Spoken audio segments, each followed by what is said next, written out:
이렇게 양육비를 지급받지 못했다. 난 소송을 준비하고 있다. 제가 뭐 하라 그랬죠? 가압류, 가처분 반드시 검토하셔야 된다 그랬어요. 소송 들어오면 이런 사람들은 막 돈을 은닉하거든요.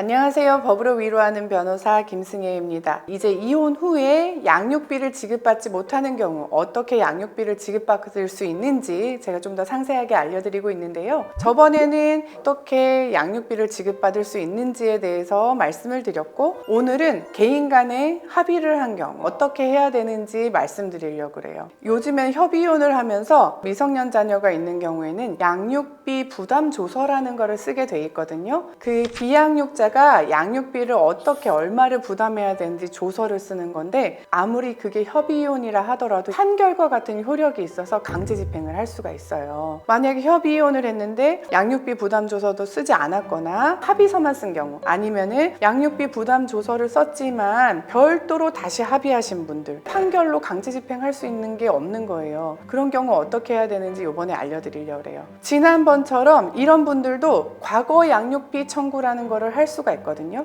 제가 저번에 과거 양육비 청구의 주의점 뭐라 그랬죠? 감액할 수 있다라고 했어요. 만약에 내가 이만큼 양육비 못 받은 채무가 있는데 이걸 한꺼번에 청구하면은 주는 사람 입장에서도 부담되니까 판사님이 재량적으로 감액을 할 수가 있어요. 그런데 이런 방법 말고도 뭐를 할 수 있냐? 합의서가 있으면은 민사소송을 제기할 수 있어요. 약정금 청구라는 걸 할 수가 있어요. 내가 상대방한테 양육비라는 채권 채무 관계를 약정했다는 거예요. 그 약정금 청구 자체를 판사님이 감액하지는 않으시거든요. 그래서 합의서가 있는 경우 과거 양육비 청구라는 것도 고려할 수 있지만 약정금 청구라는 걸 고려해서 할 수 있다라는 거를 말씀드려요. 그리고 제가 지난번에도 말씀을 드렸는데 다시 한번 강조해서 말씀드리면은, 이렇게 양육비를 지급받지 못했다. 난 소송을 준비하고 있다. 제가 뭐 하라 그랬죠? 가압류, 가처분 반드시 검토하셔야 된다 그랬어요. 양육비 채무자가 부동산이 있는지, 임차인이어서 임대차 보증금이 있는지, 아니면 뭐 양육비 채무자가 직장인이어서 급여가 있는지, 이런 것들을 법원 통해서 알아내는 방법들이 있어요. 소송 들어오면 이런 사람들은 막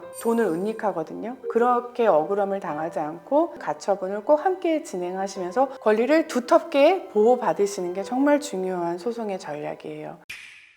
여기서 주의점, 과거 양육비 청구, 소멸시효는 사실상 없다고 했죠. 협의이혼을 한 것이라면 양육비 채무에 대한 소멸시효는 3년, 재판상 이혼을 한 것이라면 양육비 채무에 대한 소멸시효는 10년이라는 게 있어요. 소멸시효가 도과돼서 받지 못한 건 더 억울하지 않겠어요? 이렇게 내가 합의를 한 경우에는 청구를 이 소멸시효에 맞춰서 잘 하셔야 되는 거예요. 이혼을 했을 때 양육비에 대해서 어떻게 합의를 했는지 법률상 관계를 정확하게 본인이 인지하고 있어야 돼요. 이렇게 양육비를 만약에 지급받지 못해서 고민하고 있는 분들은 하루빨리 법률 전문가에게 상담 받으셔서 가장 내 권리 구제에 안전하고 효율적인 방법인지를 인지하고 있으셔야 돼요. 무작정 기다리시면 안 되는 거예요.